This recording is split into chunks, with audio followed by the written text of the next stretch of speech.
Call of Duty Modern Warfare 2, from a pure commercial performance standpoint, this game is breaking all kinds of records. On Steam, it's peaked at 262,875 players, which is the highest we've seen of any Call of Duty releases on Steam. And then when it comes to how much money this game's made in just 3 days, Bungie Sales reports here that the game has sold through $800 million in only 3 days, beating previous record set by Call of Duty Modern Warfare 3 in 2011, the highest digital sales ever for the series at launch. And you can actually see comparison metrics here by Charlie Intel. You can see that COD Modern Warfare 3 from 2011, that was $775 million in its first 5 days. Modern Warfare 2 made $800 million in just 3 days, and then Modern Warfare 1 from 2019, over $600 million in its first 3 days.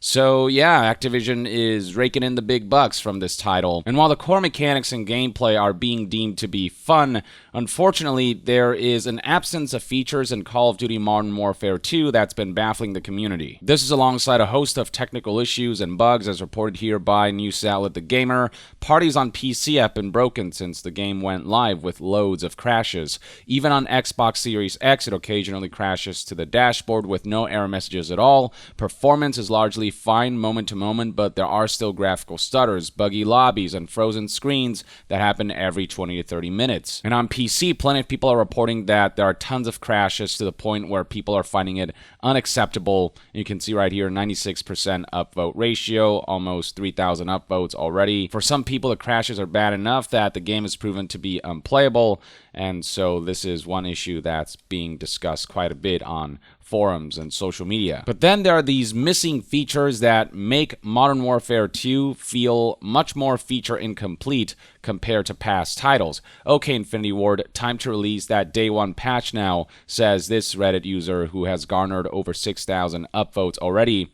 And the thread here details exactly what's missing, and it's quite a bit. The game has been in development for 3 years and is currently missing hardcore mode. For those who don't know what that is, IGN explains it here. It's called Tier 1 Playlist in this game, and it's essentially a mode that offers a more challenging experience compared to traditional multiplayer. Operators have less health and limited HUD elements, and friendly fire is on. And it's a mode that people enjoy that is completely absent on day one. Leaderboards are completely missing. Leaderboards inspire people to outdo each other, and the absence of that is definitely felt.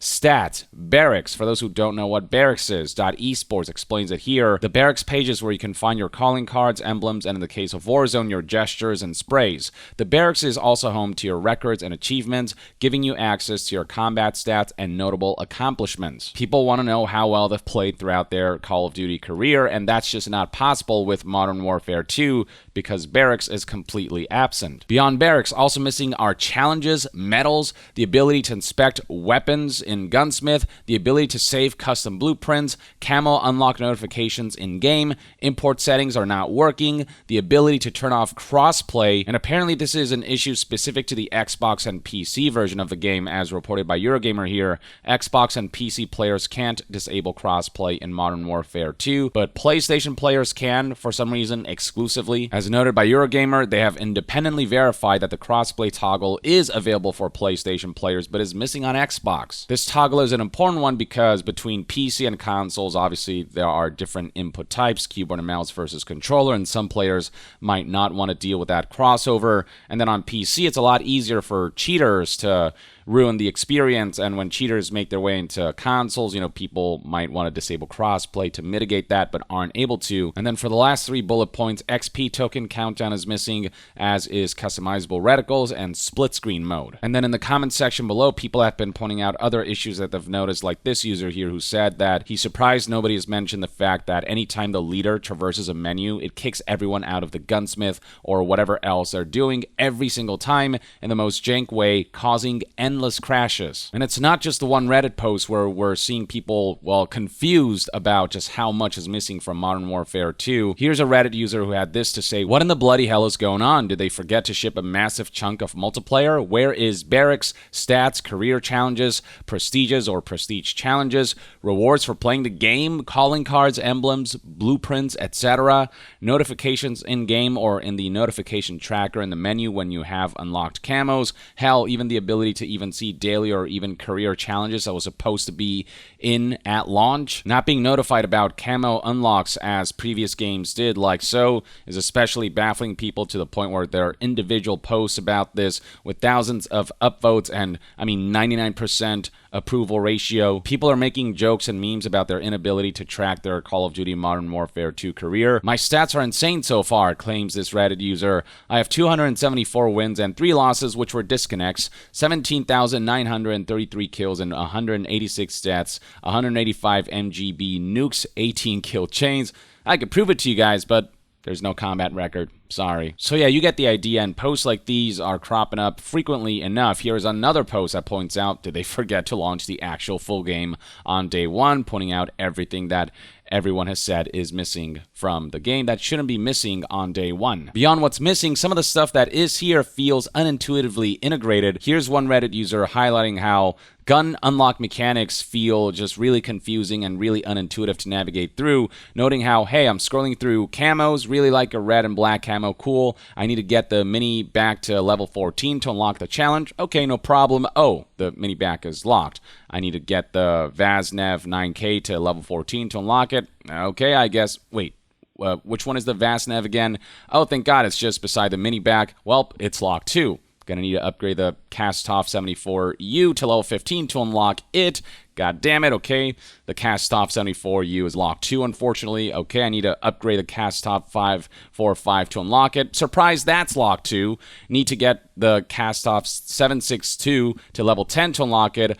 I select the gun and enter the match. Wait, why am I playing with this gun again? Basically, the menus are confusingly laid out with no way to sort things in such a way they can easily track what you need to unlock in what order to get what you want. And so here is a comment that says, why on earth is there no sort by unlocked first option for literally anything? The UI in this game is so bad. The UI has definitely been a major point of contention. In fact, there's a whole video here dedicated to just the UI being bad and or ugly, and it's not just aesthetically displeasing to look at, it's also literally functionally broken to an unacceptable degree, claims this Reddit user. And there's a video here that highlights and shows all of this, noting that not only is it ugly, but, trying to make certain selections is just really difficult.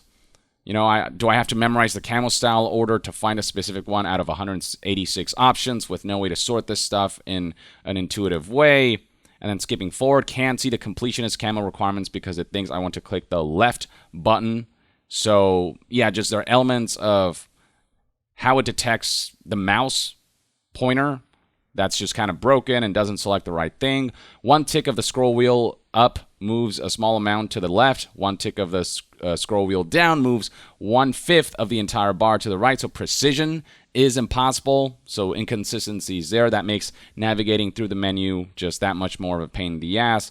The scroll left button doesn't even work, by the way. Also, the scroll right, what does that say? Scroll right button has disappeared despite me not being all the way at the end. And then, the list just goes on. Here's a better example of the left button activating from a ridiculous distance, where again, where the mouse pointer is at doesn't reflect what's happening on the interface itself, where it's just broken and inaccurate.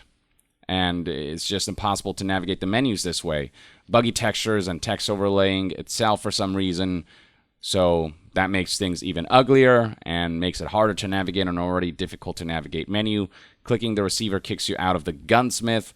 So, yeah, there's certain aspects of the menu that are just, inaccessible or hard to get into because the way the different aspects of the interface have been programmed just don't work as intended.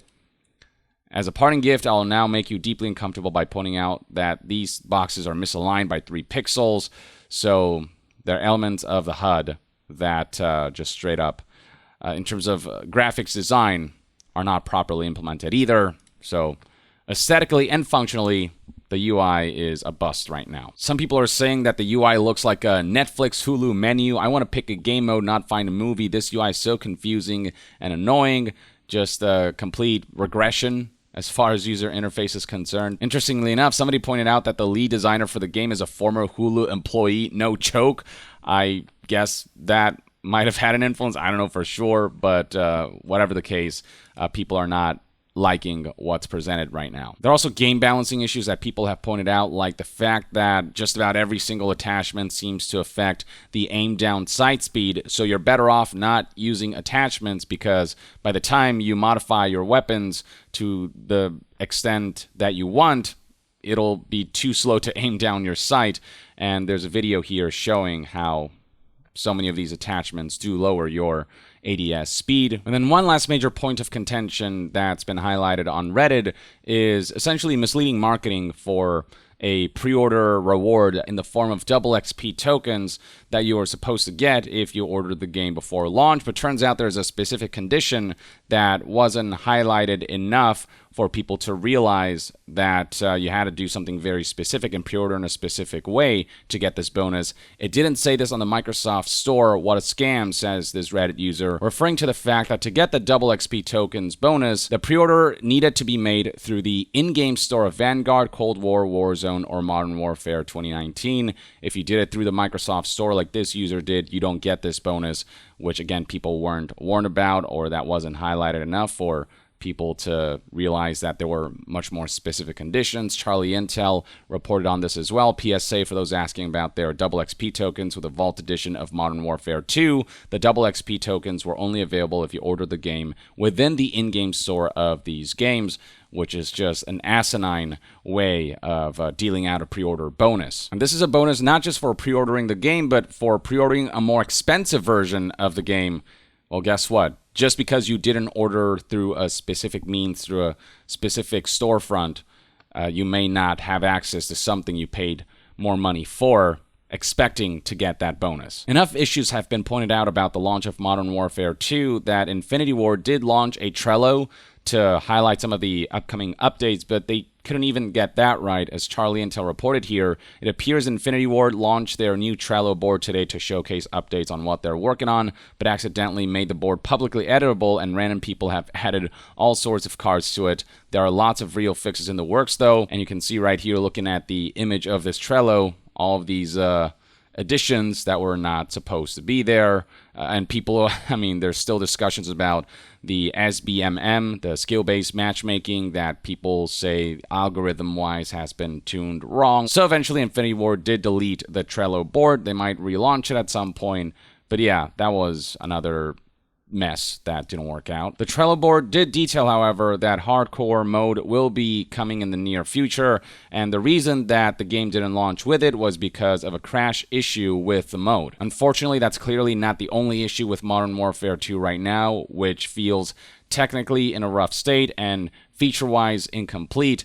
It feels like this game needed a few more months in the oven to ship in a state that feels complete and polished.